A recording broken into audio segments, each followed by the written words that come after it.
ከአንድ አጥቢያ እንዴት ሦስት አባቶች በአንድ ጊዜ ይሞቱብናል ሲሉ የጸሎት አባቱ ያዕቆብ ቡችሌ ግራ መጋባትና ሐዘን በተጫነው ድምፅ ይጠይቃሉ።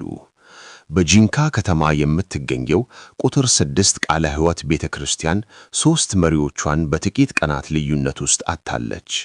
ይህ ክስተት በመላው ከተማ ድንጋጤን የፈጠረ ሲሆን ብዙዎች የሰይጣን ሥራ ይሁን የእግዚአብሔር ጥሪ ማወቅ አልቻሉም።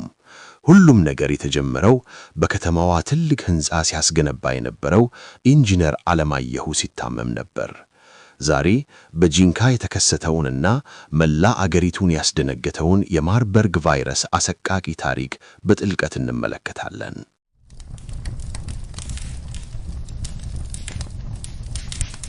ኢንጂነር ዓለማየሁ በ2010 ዓመተ ምህረት ከባለቤቱ እመቤት ጋር ወደ ጂንካ የመጣው የኢትዮጵያ ንግድ ባንክ በከተማዋ የሚያስገነባው ሕንፃ የፕሮጀክት ሥራ አስኪያጅ ሆኖ ነበር። በከተማዋ መሃል አራዳ አካባቢ የሚገኘው ይህ ግዙፍ ሕንፃ የማጠናቀቂያ ሥራዎች ላይ ደርሶ ነበር።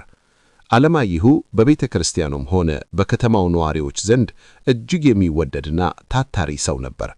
ባለቤቱ እመቤት ደግሞ በግንባታው ስፍራ አቅራቢያ አነስተኛ ምግብ ቤት ነበራት። የ6 ዓመት ልጃቸውን የወለዱትም እዚሁ ጂንካ ውስጥ ነበር።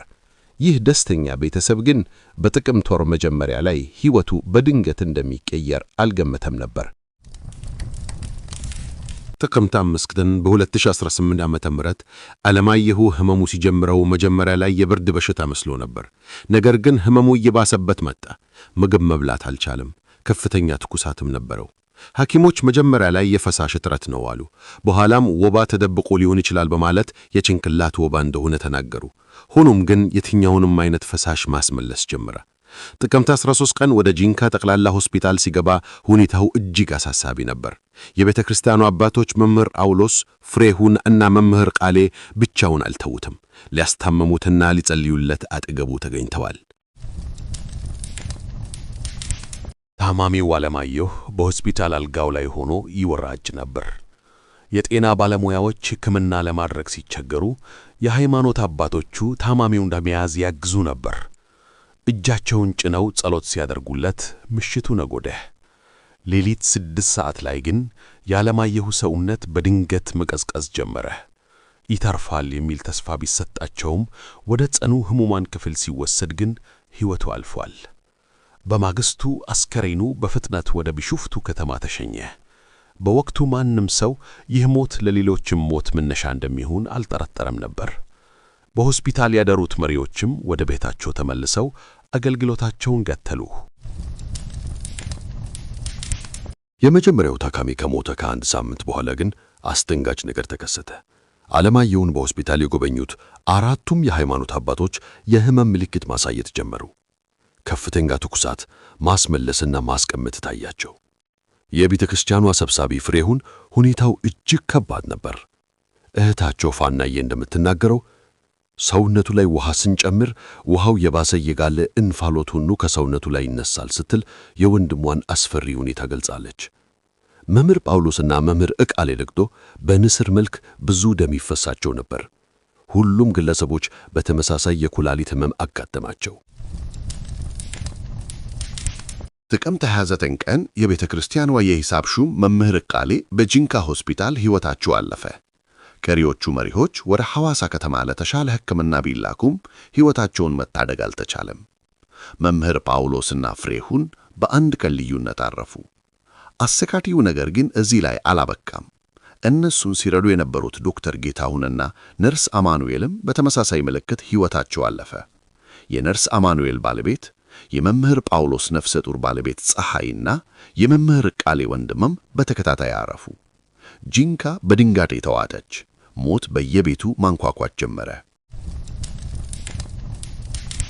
በሽታው ምን እንደሆነ ባለማወቃቸው የጤና ባለሙያዎቹ ያለ ጥንቃቄ ሕክምና ይሰጡ ነበር።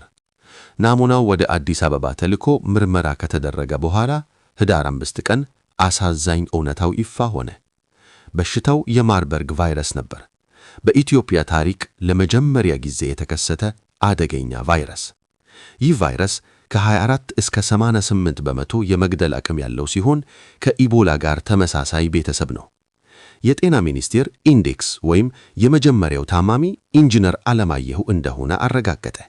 ነገር ግን ይህ ቫይረስ ጂንካ ውስጥ ካሉት 1000 ሰዎች መካከል ለምን አለማየሁ ላይ መጣ? መነሻው የት ነበር? የማርበርግ ቫይረስ መነሻው ሩሰተስ የተሰኙ የሌሊት ወፎች ናቸው። እነዚህ ወፎች በብዛት በሚገኙባቸው ዋሻዎች ወይም ሕንፃዎች ውስጥ ለረጅም ጊዜ የቆዩ ሰዎች ለቫይረሱ ይጋለጣሉ። የሚገርመው ነገር ኢንጂነር አለማየሁ ሲያስገነባው በነበረው የንግድ ባንክ ሕንፃ ምድር ቤት ውስጥ በሺዎች የሚቆጠሩ የሌሊት ወፎች መገኘታቸው ተረጋገጠ። ባለቤቱ እመቤት ሁሌም ሌሊት የሌሊት ወፎች ከሕንፃው በጀርባ በኩል ይወጣሉ፣ ከመስታወቱ ጋር ተጋጭተው የሚሞቱትንም ጠርገን እናነሳለን ትላለች። ይህ ግንባታ ለቫይረሱ መፈጠርና ወደ ሰው ለመሸጋገር ምቹ ሁኔታን ፈጥሮ ነበር።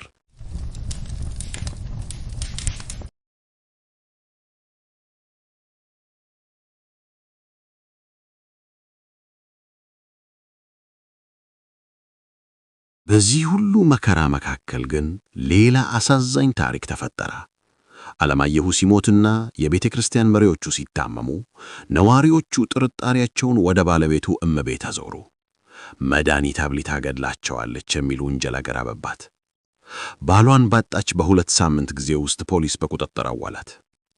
ባሏንም ገድላ ይሆናል እየተባለች ለ10 ቀናት ታሰረች።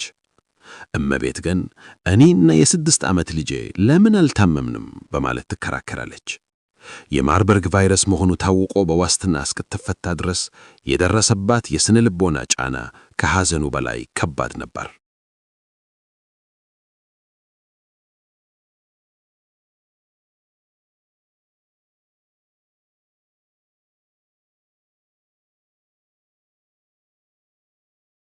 ዛሬ ጂንካ ከዚህ አሰቃቂ ውጥረት ለማገገም እየጣረች ነው።